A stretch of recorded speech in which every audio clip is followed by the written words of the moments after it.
Alright, Skyholder here. So, new video, we're gonna see how this one works. Kind of more of like a documentary style video here, I guess. Something similar. So what we have here is a bunch of things that run off 12 volts. And then we also have a TV. Okay.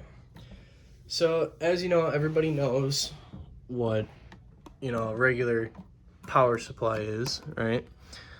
Flick it on, you get 12 volts from the back and a chassis ground. All right, well, what if you want that kind of power, but without having to use that? Well, I've created one thing that actually runs off 12 volts. RC car battery, thank you Traxxas. And it's got a fan on it, and a bunch of USB ports. It's even got lights on it, so you can change whatever colors you want while you're charging your stuff. Right? That one's kind of cool. I like that one. That's one example of what a 12 volt system can do. We'll move over to this one here, which is actually a Boombox.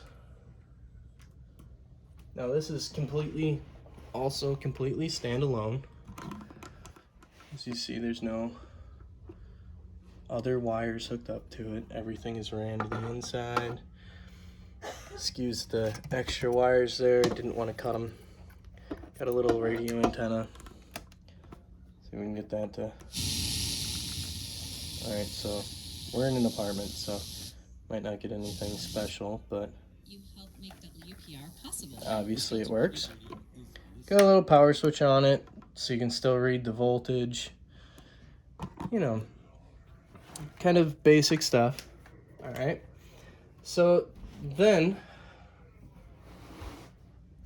we have something that's a little more different, but it's kind of like a power surge kind of a thing, where if the power goes off, you'll still have a few minutes to save whatever you need.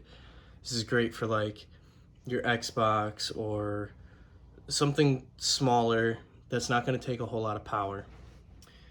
So what I've done here is I've actually set up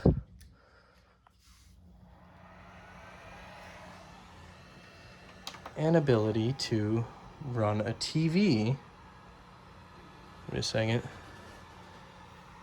The ability to run a TV off a power supply, and this is obviously what's ran into it.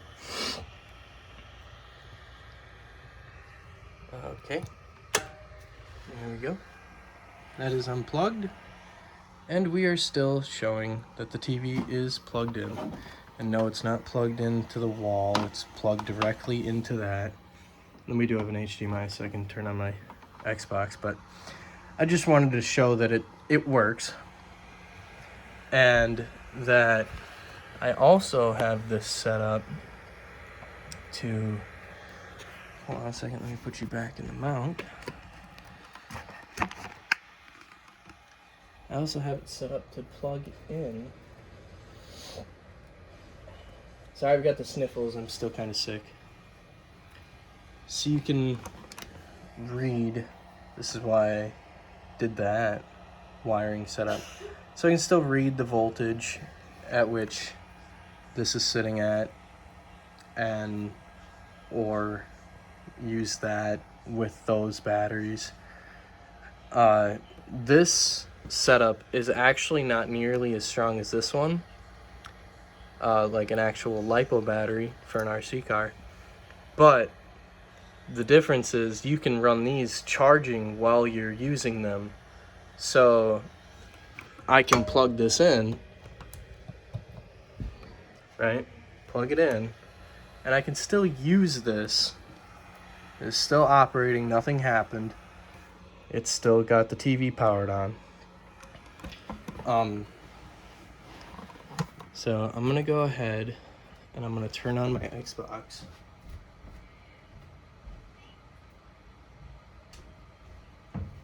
Now, my Xbox is not hooked up into this, but That's just to show you that that's what the HDMI cable is ran to. And that the TV is fully functional. Still running at 12.5 volts, which is a safe voltage for this. And the TV, everything on it still works. Load up YouTube. Of course, that's what we're going to be on, so here we go. Everything works. We'll just... Most cinders. Works perfectly fine. And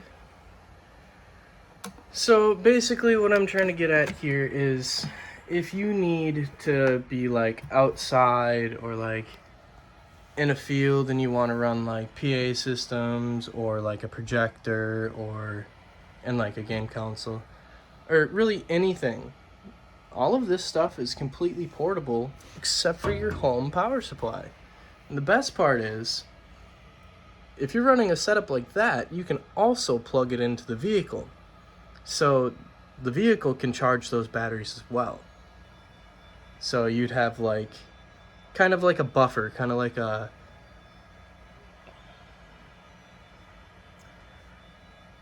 explain it in water terms.